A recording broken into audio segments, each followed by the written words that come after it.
Kinders is dalk nie aldag gek oor pampoen eet nie, maar dit maak 'n heerlike speelding.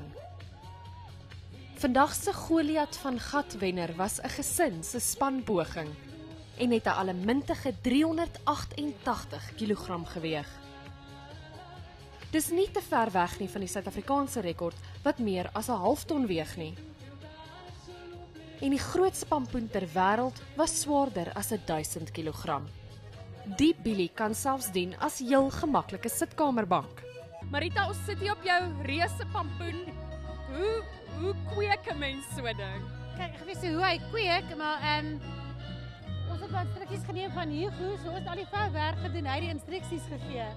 Maar dit is baie werk en jy moet in ag neem, ons het baie hitte gehad, ons het baie reën gehad en jy keer maar vir alles. Maar om hom te voed is baie werk, is elke dag. Al die pampoene wat meegeding het, gaan nou aan behoeftiges geskenk word. Daniella van Heerden, Unies, Pretoria.